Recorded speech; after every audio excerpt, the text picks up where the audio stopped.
Heyo, it's me, Kennah, and welcome to my channel!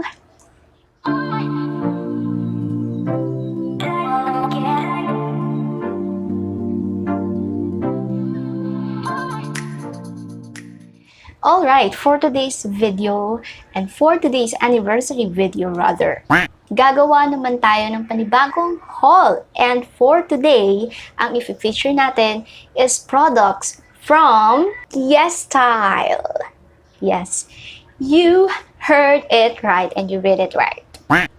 Ang i-feature natin mga products ngayon is sa Yesstyle. Though, na-feature ko na sila sa previous anniversary video ko, but today, kakaiba po ito dahil ang i-feature natin ay this! O, diba? Fuck, ganun. Ayan. This is all non-cosmetic product. As in, wala kang makikita ditong cosmetics. All of this is fashion.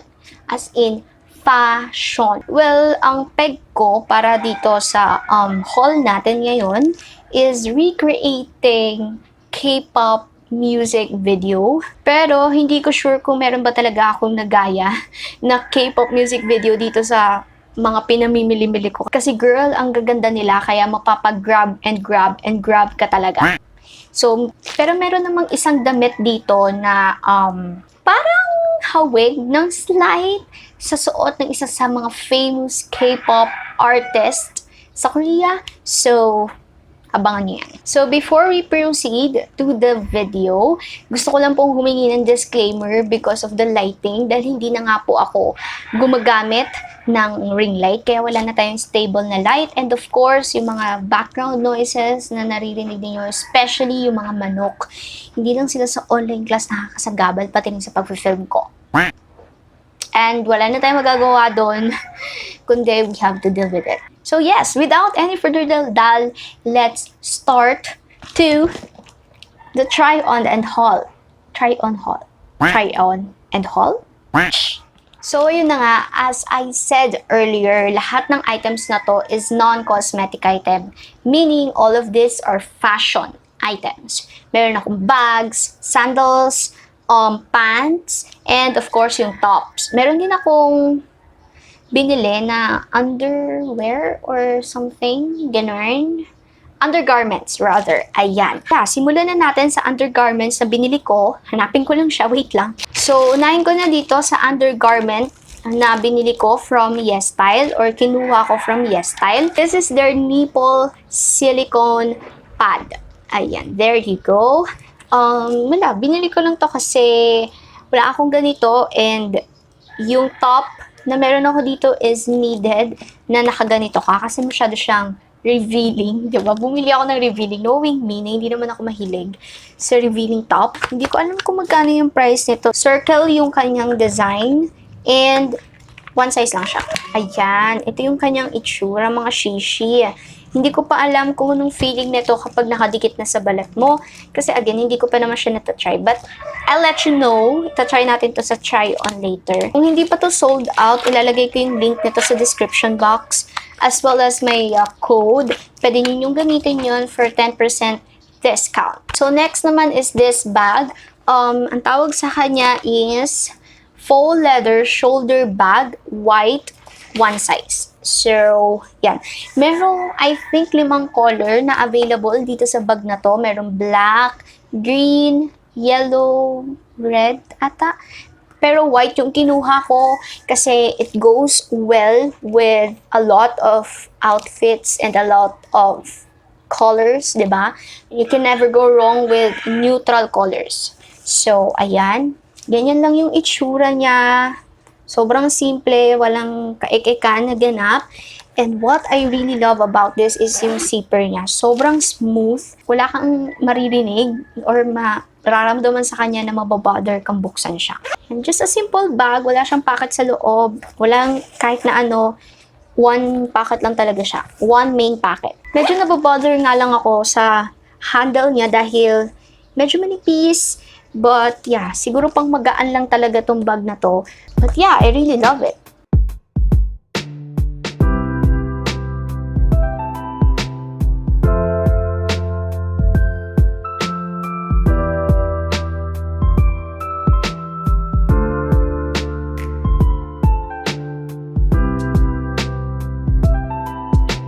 Next item naman na kinuha ko from them is this sandals. Yeah, you know how I love this kind of sandals, pero I don't own any each.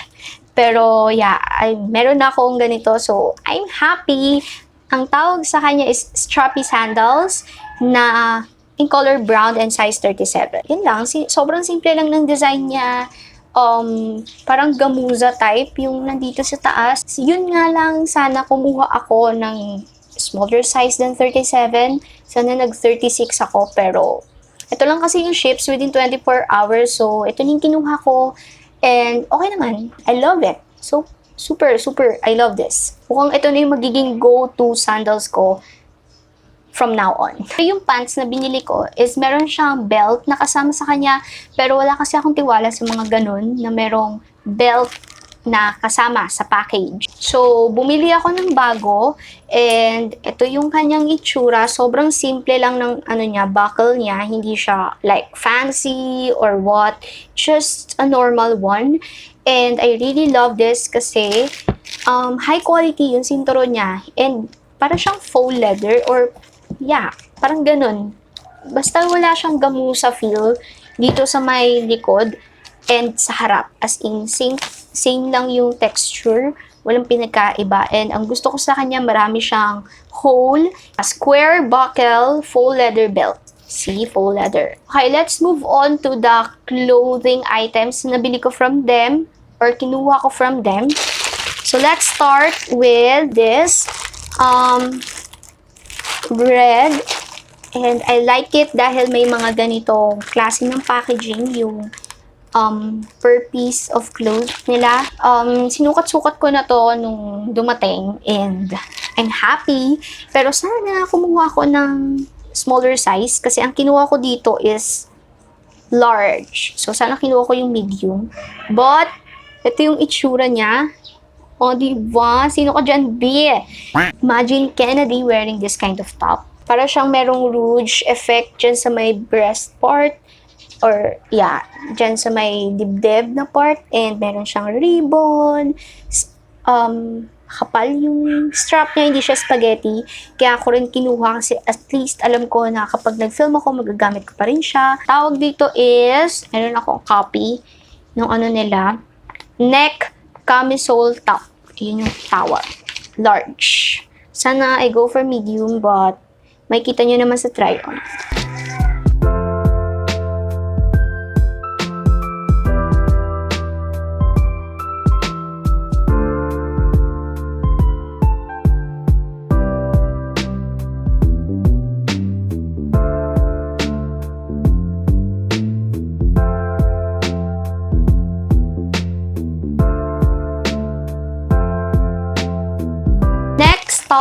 Pinagsama ko na dito yung dalawa, pero magkahiwalay ito ng lagayan.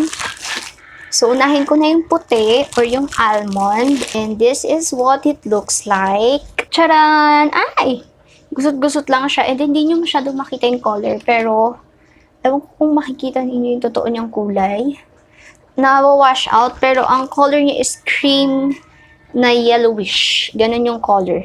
And super kapal ng tela. Bagay ito kapag malalamig yung panahon. May pa-lettuce effect. Lettuce din yung cut niya here. And sa kabila rin. As well as dito sa may laylayan. Lettuce din yung cut. And ganda ng quality. Ang lambot. Hindi ko, knitted yata yung tawag sa ganitong kind of top. Pero stretchable.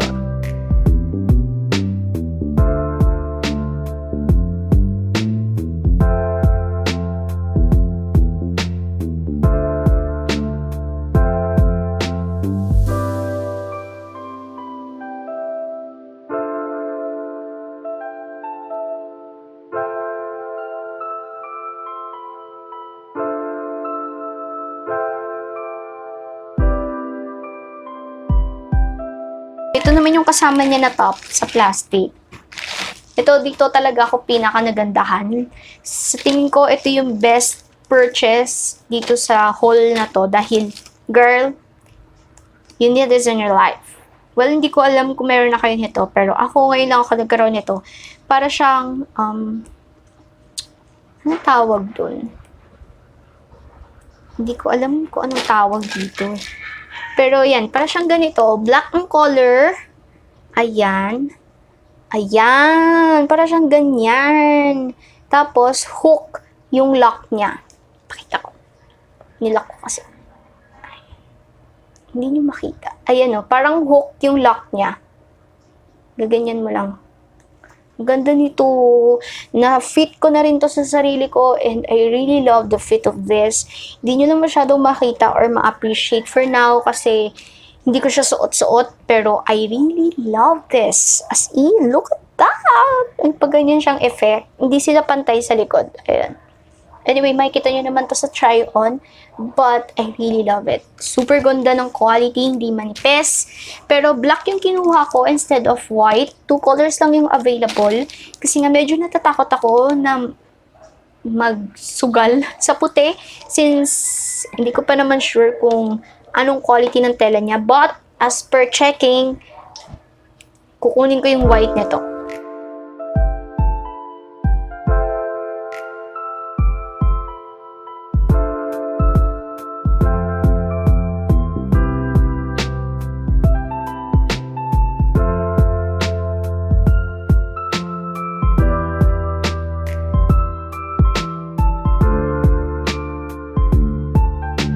Okay, so we're down into last two items from this haul. And green. Mukhang ito lang yata yung, well, actually, hindi siya MV inspired or music video inspired. But, nakita ko to or naging famous siya because of Genie. So, ayan. Look at that. The lettuce crop top itself. Oh my gosh. Sobrang ganda nito. As in, ang ganda ng quality. Hindi siya manipis. Hindi rin siya makapal. Enough lang for the weather of the Philippines. And super love it. Ayan. Lettuce crop top. Meron siyang mga buttons. Ayan. Actually, akala mo sobrang laki niya sa akin. Pero, nung sinukat ko siya before, sobrang higpit na dito sa part ng dibdib. So, medium. Pero kasi kapag large naman, baka sobrang laki na sa akin. So, pagtyagaan na lang natin. Makikita nyo naman sa try-on to.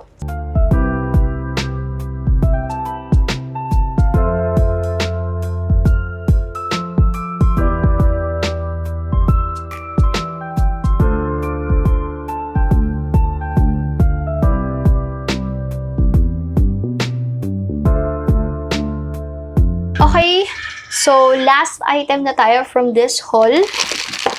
And eto siya, yung pants. Siguro among all of these items na kinuha ko from Yesstyle, mukhang ito yata yung pinakaligwak.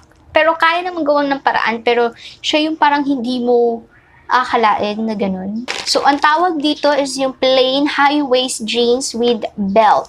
And Gary, ang parang pangalan niya pero black lang siya. Masyado kong minaliit yung mga bewang ng Koreana. Hindi ako nagkakamali. Isa silang Korean shop wherein most of Korean items nandun. Korean products nandun. So, as I am thinking while I'm ordering this, sabi ko, kunin ko yung pinakamalaki dahil baka yung medium nila, pang bata yung yung waistline. Kumbaga parang 24, 23, gano'n. As per reference, ang bewang ko po ay 26. 26 to 27. Minsan 28 kapag constipated. 27 busog. So, ayan. Ang kinuha ko sa kanila is large. Yun lang. Doon lang ako medyo nagkamali. Dapat pala medium. Pero, yung style kasi nito sa mismong website, hindi siya baggy. Pero, since large nga itong nakuha ko, naging super baggy yung itsura niya sa akin. And, hindi ko sure kung bagay, pero makikita nyo naman, mamaya sa try-on. So, this is what it looks like. Ayan, sobrang haba niya, as in, parang kasyang-kasya na to sa papa ko. Ganong level. Nakikita nyo yan? O, diba? Hindi ko na mapapakita yung belt na kasama niya kasi binigay ko na kay mama. Pero yung belt niya is mas manipis na belt compared dun sa belt na pinakita ko. And the good thing here is meron siyang pockets, both sides sa front. Meron rin siyang maliit na pocket. And of course, yung packet sa likod, very important. Gumagana naman, naggamit naman. Medyo mahaba nga, and ayun, sabi ko sa inyo, baggy yung itsura niya sa akin kapag sinuot ko, pero let's see.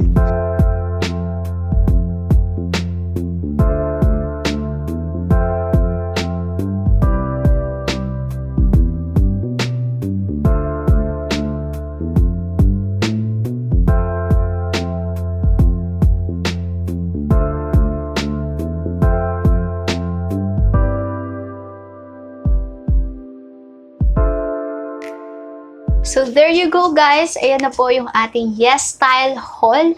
And maraming salamat Yesstyle for sending me again this product. Sobrang lucky ko na isa ko sa mga nakuha ninyo. Yeah! So, marami pang haul na mangyayari. Pero, of course, ilalagay ko na lang siya sa vlogging channel. Kasi, again, itong channel na to is for makeup and skincare related videos. But, sinama ko na siya dito dahil, again, milestone to for my career and I'm very thankful and grateful. Hindi pa tapos ang ating anniversary episodes or anniversary video episodes. Marami pang video na parating for my anniversary here in YouTube. Thank you so much guys for watching this video. Follow me on my social media accounts kung hindi ka pa nakaka-follow. And of course, don't forget to subscribe here on my YouTube channel. So, see you guys on my next one. Bye!